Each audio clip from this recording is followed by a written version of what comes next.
Good morning. आज के video lecture में हम सांप्रदायिक त्रिकोण का अध्ययन करेंगे। यह टॉपिक बीए द्वितीय वर्ष के द्वितीय प्रश्न पत्र का भाग है, जहां इसे सांप्रदायिक त्रिकोण और भारत विभाजन के रूप में उल्लेखित किया गया है। आज के वीडियो लेक्चर में सिर्फ भारत सांप्रदायिक त्रिकोण के विषय में अध्ययन करेंगे और नेक्स्ट वीडियो में हम भारत विभाजन का अध्ययन करेंगे। सांप्रदायिक त्रिकोण, कम्युनल ट्रायंगल। भारत में ब्रिटिश साम्राज्य की स्थापना एक महत्वपूर्ण घटना थी। अंग्रेजों द्वारा भारत में शासन संचालन करने से एक नवीन अध्याय का आरंभ हुआ। प्रारंभ में अंग्रेज एक व्यापारी के रूप में भारत आए, किंतु जब उन्होंने यहाँ की अवस्थिति, राजनीतिक एवं प्रशासनिक व्यवस्था को देखा तो धीरे धीरे यहाँ अपना साम्राज्य स्थापित करने लगे। वे शासक वर्ग बन गए। उनकी भारत विरोधी प्रशासनिक, आर्थिक और राजनीतिक नीतियों के खिलाफ भारतीयों ने मिलकर विद्रोह किया, जिसमें सभी हिंदुओं, मुस्लिम, सिख और अन्य शामिल थे। भारतीयों ने अपने अधिकारों की प्राप्ति के लिए संगठन बनाकर एक मंच तैयार किया और वह मंच 1885 ईस्वी में भारतीय राष्ट्रीय कांग्रेस के रूप में उभरा। इस तरह भारतीयों को अपने विरुद्ध संगठित होते देख अंग्रेजों ने अपने राज्य को स्थायित्व प्रदान करने के लिए भारतीयों को आपसी विवादों में उलझाने की नीति अपनाई। भारतीय राष्ट्रीय आंदोलन के प्रारंभ से देश की आज़ादी तक के घटनाक्रम का विश्लेषण किया जाए तो स्पष्ट हो जाता है कि इस दौरान भारत में तीन पहलू मुख्य रूप से सशक्त थे। एक पहलू था भारतीय राष्ट्रीय कांग्रेस, जिसके मंच से भारतीय अपने अधिकारों की मांग कर रहे थे। इस मंच में हिंदू, मुस्लिम, सिख, ईसाई, पर्शियन आदि सभी शामिल थे, परंतु हिंदू बहुसंख्यक थे। दूसरा पहलू मुस्लिम समुदाय का था, जो आगे चलकर 1906 में मुस्लिम लीग के मंच में से अपनी भूमिका अदा कर रहे थे। तीसरा पहलू अंग्रेजों का। भारतीय राष्ट्रीय कांग्रेस, मुस्लिम लीग व अंग्रेज तीनों ही पक्षों का आपस में किसी न किसी मुद्दे पर टकराव होता था। अंग्रेज कभी मुस्लिम लीग का समर्थन करते थे और कभी कभी इन दोनों पक्षों की मांगों को नकार कर अपनी नीतियों के अनुसार कार्य करते थे। ऐसे में आपसी टकराव, बहस, विवाद, एक दूसरे का विरोध करना आदि क्रियाएं घटित होने लगी, अर्थात प्रत्येक पक्ष अपनी नीतियों, कार्यक्रमों को बेहतर व दूसरों के सिद्धांतों को कमजोर सिद्ध करने लगा। परिणाम स्वरूप संवैधानिक सुधार एवं आज़ादी पाने के लिए अपनाई जाने वाली नीतियों एवं कार्यक्रमों के लगभग प्रत्येक पहलू पर बहस होने लगी। इसी से सांप्रदायिक त्रिकोण उभरा। भारत में सांप्रदायिक समस्या अंग्रेजों के आगमन से पूर्व कभी भी दिखाई नहीं देती है। साइमन कमीशन ने अपनी रिपोर्ट में कहा है कि ब्रिटिश प्रांतों की तुलना में भारतीय रियासतों के सीमा क्षेत्रों में सांप्रदायिक वैमनस्य नहीं के बराबर है। इसका आशय यह हुआ कि ब्रिटिश आगमन के बाद भारत में सांप्रदायिक समस्या उत्पन्न हुई।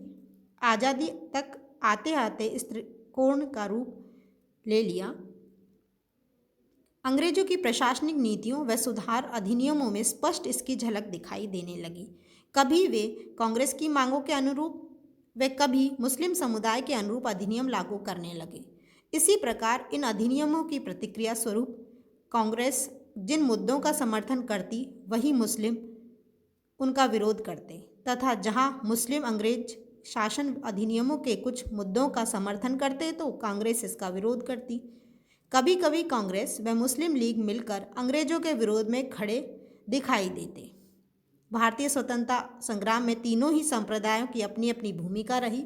इन तीनों संप्रदायों की नीतियों, विरोध व अंतर्द्वंद को निम्नलिखित बिंदुओं के माध्यम से समझ सकते हैं, जिनमें चार मुख्य हैं। 1905 तक सांप्रदायिकता, 1906 से 1922 तक सांप्रदायिक त्रिकोण, 1922 से 1935 तक सांप्रदायिक विकास और 1935 से आज़ादी तक सांप्रदायिक त्रिकोण। सर्वप्रथम हम फर्स्ट पॉइंट 1905 तक सांप्रदायिकता, कम्युनलिज्म टिल 1905। 1885 ईस्वी में अंग्रेज अधिकारी ए.ओ. ह्यूम ने भारतीयों को संगठित करने के लिए भारतीय राष्ट्रीय कांग्रेस की स्थापना की। कुछ वर्षों के पश्चात इस संस्था ने एक विशाल रूप धारण कर लिया। भारतीय संगठित होकर इसी संगठन के माध्यम से अपने अधिकारों की मांग करने लगे। ब्रिटिश सरकार ने अपने प्रशासनिक स्थायित्व पर खतरा समझकर इसे गैरकानूनी घोषित किया। चूंकि इस संगठन में अधिकांश सदस्य हिंदू थे, इसीलिए अंग्रेजों ने मुसलमानों को उनके खिलाफ भड़काना आरंभ किया। दूसरी ओर 1892 का अधिनियम कांग्रेस के दबाव के प्रभाव स्वरूप पारित किया गया, परंतु राष्ट्रवादी 1892 के अधिनियम से पूर्णतः असंतुष्ट थे। वे इसे अपनी मांगों के साथ मजाक मानते थे। दूसरी ओर 1857 की क्रांति के दौरान एवं बाद में अंग्रेज मुसलमानों के खिलाफ थे। भारत सम्राट बहादुर शाह को रंगून भेज दिया गया। उनके तीनों पुत्र लेफ्टिनेंट हडसन द्वारा मार दिए गए। लॉर्ड पाल्मस्टॉन का कहना है कि मुस्लिम संस्कृति से संबंधित प्रत्येक भावना को, चाहे कला की दृष्टि से उसका कोई मूल्य हो, मिट्टी में मिला दिया जाए। मुस्लिम समाज में सर सैयद अहमद खान के आगमन से परिस्थितियां बदली। वे मुस्लिम समाज को अंग्रेजी शिक्षा दिलाने के पक्ष में थे। अहमद ने असबाब ए बगावत हिंद में उस वर्ग को, जिसने अंग्रेजों के विरुद्ध जिहाद का नारा दिया था, नीच कुल के धूर्त मौलवी कहकर पुकारा। ब्रिटिश शासकों में मुसलमानों के प्रति संदेह की भावना को मिटाना ही अहमद खां का उद्देश्य था। हिंदुस्तान के स्वामी भक्त मुसलमानों में घोषित किया गया कि जिस राज्य में मुसलमानों को संरक्षण प्राप्त हो, वहाँ जिहाद नहीं किया जा सकता है। इसके बाद अहमद खां की वजह से मुस्लिमों व अंग्रेजों में घनिष्ठता बढ़ती जा रही थी, जो आगे चलकर कांग्रेस के विरुद्ध सिद्ध हुई। यहीं से सांप्रदायिक त्रिकोण के बीज अंकुरित होने आरंभ हो गए।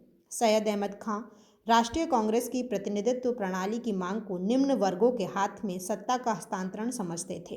अलीगढ़ इंस्टीट्यूट गजट नामक पत्रिका में छपे कांग्रेस का दोष शीर्षक से उन्होंने कांग्रेस के विरुद्ध लिखा। सांप्रदायिकता को बढ़ाने में मॉम्पटन एंग्लो ओरिएंटल कॉलेज के एक अंग्रेज प्रिंसिपल थियोडोर बेक की भी अहम भूमिका रही।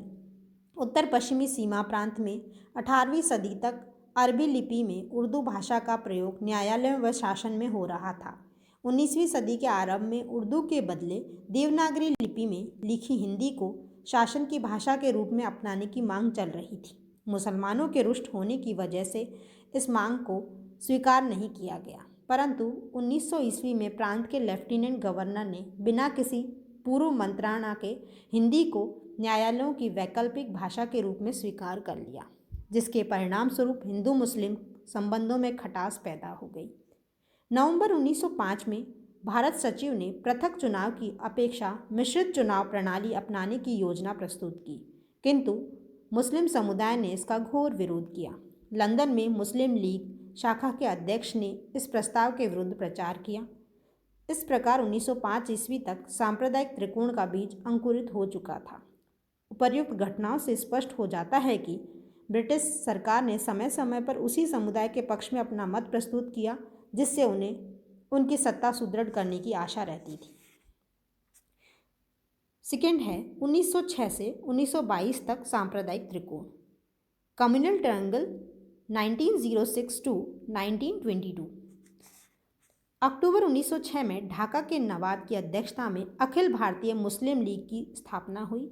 यहीं से सांप्रदायिक इतिहास का एक नवीन अध्याय आरंभ हो गया। इसके पीछे अंग्रेजों की मुख्य भूमिका रही थी।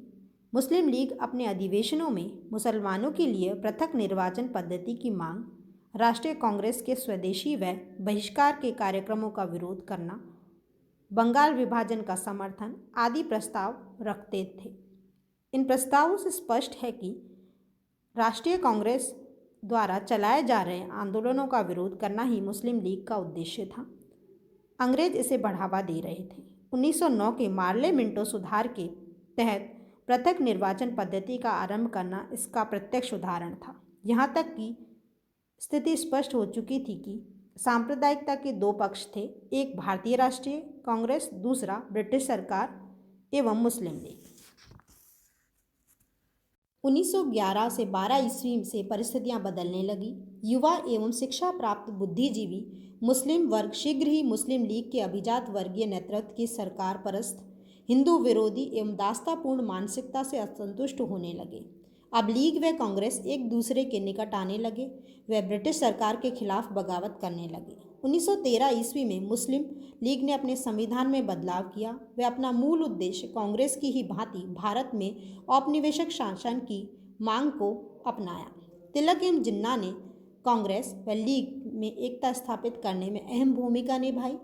1916 में दोनों संगठनों का सम्मेलन लखनऊ में हुआ। दोनों ने एक समझौते पर हस्ताक्षर किए। इसे लखनऊ समझौता कहा जाता है। दोनों दलों ने मिलकर ब्रिटिश सरकार पर प्रांतीय स्वायत्तता का दबाव डाला। परिणाम स्वरूप 1919 का अधिनियम पारित हुआ, लेकिन इस अधिनियम में भारत में संसदीय सरकार की स्थापना का कोई प्रावधान नहीं था। खिलाफत का प्रश्न व ब्रिटिश सरकार की अत्याचारी नीतियों के खिलाफ गांधी ने असहयोग आंदोलन चलाया, जिसमें लीग व कांग्रेस ने कंधे से कंधा मिलाकर कार्य किया।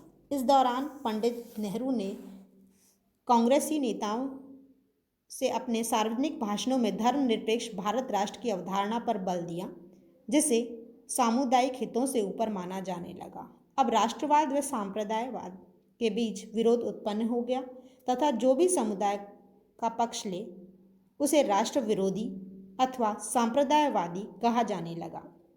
ऐसी धर्मनिरपेक्ष राष्ट्रीयता की धारणा ने संश्लिष्ट मिक्सअप राष्ट्रीयता के अंदर सामुदायिक पहचान बनाए रखने की संभावना को समाप्त कर दिया और कांग्रेस व मुस्लिम लीग के बीच तालमेल की सारी संभावनाएं नष्ट कर दी। जैसा कि क्रिस्तोफ जेफरी लॉ ने लिखा है, कांग्रेस के अंदर राष्ट्रवाद की दो विरोधी धारणाएं, एक धर्मनिरपेक्षता अर्थात समन्वित संस्कृति पर आधारित व राष्ट्र को समुदाय से ऊपर मानने वाली तथा दूसरी हिंदुत्व आधारित और विशेषकर मुसलमानों की अधीनता के विचार पर आधारित थी। अतः कहा जा सकता है कि 1906 से 1922 ईस्वी तक का समय सांप्रदायिकता के विकास में महत्वपूर्ण काल था। इस दौरान लीग अंग्रेज संबंध घनिष्ठ रहे। तत्पश्चात कांग्रेस व लीग ने मिलकर ब्रिटिश सरकार की दोषपूर्ण नीतियों का विरोध किया, लेकिन अंततः लीग व कांग्रेस में पुनः दूरियां बढ़ती गई।